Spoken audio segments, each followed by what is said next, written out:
ಭಾರತವು ಈಗ ಜಪಾನ್ ದೇಶವನ್ನ ಹಿಂದಿಕ್ಕಿ ಜಗತ್ತಿನ 4ನೇ ಅತಿದೊಡ್ಡ ಆರ್ಥಿಕತೆಯಾಗಿ ಹೊರಹೊಮ್ಮಿದೆ ಎಂದು ನೀತಿ ಆಯೋಗದ ಸಿಇಒ ಬಿವಿಆರ್ ಸುಬ್ರಹ್ಮಣ್ಯಂ ತಿಳಿಸಿದ್ದಾರೆ. ಪ್ರಧಾನಿ ನರೇಂದ್ರ ಮೋದಿಯವರ ನೇತೃತ್ವದಲ್ಲಿ ಶನಿವಾರ ನಡೆದ ನೀತಿ ಆಯೋಗದ 10ನೇ ಆಡಳಿತ ಮಂಡಳಿಯ ಸಭೆಯ ಬಳಿಕ ಮಾತನಾಡಿದ ಸುಬ್ರಹ್ಮಣ್ಯಂ, ಒಟ್ಟಾರೆ ಭೌಗೋಳಿಕ, ರಾಜಕೀಯ ಮತ್ತು ಆರ್ಥಿಕ ಪರಿಸರವು ಭಾರತಕ್ಕೆ ಅನುಕೂಲಕರವಾಗಿಯೇ ಇದೆ ಎಂದಿದ್ದಾರೆ.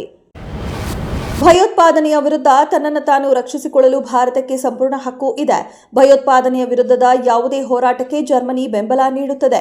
ಜಗತ್ತಿನಲ್ಲಿ ಎಲ್ಲಿಯೂ ಭಯೋತ್ಪಾದನೆಗೆ ಅವಕಾಶ ಸಿಗಬಾರದು ಎಂದು ಜರ್ಮನಿ ಭಾರತದ ಭಯೋತ್ಪಾದನಾ ವಿರೋಧಿ ಕ್ರಮಗಳಿಗೆ ಬೆಂಬಲ ನೀಡಿದೆ.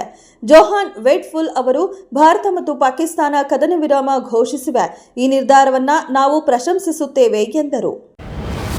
ಬ್ಯಾಂಕುಗಳು ಹಾಗೂ ಬ್ಯಾಂಕೇತರ ಹಣಕಾಸು ಸಂಸ್ಥೆಗಳ ಗ್ರಾಹಕರ ಹಿತದೃಷ್ಟಿಯಿಂದ ಭಾರತೀಯ ರಿಸರ್ವ್ ಬ್ಯಾಂಕ್ ಕೆವೈಸಿ ನಿಯಮಗಳಲ್ಲಿ ಬದಲಾವಣೆ ತರಲು ಮುಂದಾಗಿದೆ. ಕೆವೈಸಿ ಸರಳೀಕರಣಕ್ಕಾಗಿ ನಿಯಮಗಳನ್ನು ಬದಲಾವಣೆ ಮಾಡುತ್ತಿದ್ದು, ಇತ್ತೀಚೆಗಷ್ಟೇ ಕರಡು ಪ್ರಸ್ತಾವನೆಗಳನ್ನು ಇರಿಸಿದೆ. ಗ್ರಾಹಕರು ಜೂನ್ 6ರವರೆಗೆ ಅಭಿಪ್ರಾಯಗಳನ್ನು ತಿಳಿಸಲು ಕೂಡ ಸಮಯಾವಕಾಶ ನೀಡಿದೆ. ರೇವ್ ಪಾರ್ಟಿ ನಡೆಯುತ್ತಿದ್ದ ಫಾರ್ಮ್ ಹೌಸ್ ಮೇಲೆ ದೇವನಹಳ್ಳಿ ಪೊಲೀಸರು ದಾಳಿ ಮಾಡಿರುವಂತಹ ಘಟನೆ ಬೆಂಗಳೂರು ಗ್ರಾಮಾಂತರ ಜಿಲ್ಲೆಯ ದೇವನಹಳ್ಳಿ ತಾಲೂಕಿನ ಕನ್ನಮಂಗಲ ಗ್ರಾಮದ ಬಳಿ ನಡೆದಿದೆ. ನಿನ್ನೆ ರಾತ್ರಿಯಿಂದ ನಡೆಯುತ್ತಿದ್ದ ರೇವ್ ಪಾರ್ಟಿಯಲ್ಲಿ ಸುಮಾರು 30ಕ್ಕೂ ಹೆಚ್ಚು ಯುವಕ ಯುವತಿಯರು ಭಾಗಿಯಾಗಿದ್ದು, ಕುಡಿದ ಮತ್ತಿನಲ್ಲಿ ತೇಲಾಡಿದ್ದಾರೆ. ಇನ್ನು ದಾಳಿ ವೇಳೆ ಕೊಕೇನ್, ಹೈಡ್ರೋ, ಡ್ರಗ್ಸ್ ಮತ್ತು ಗಾಂಜಾ ಪತ್ತೆ ಆಗಿದ್ದು ವಶಕ್ಕೆ ಪಡೆಯಲಾಗಿದೆ.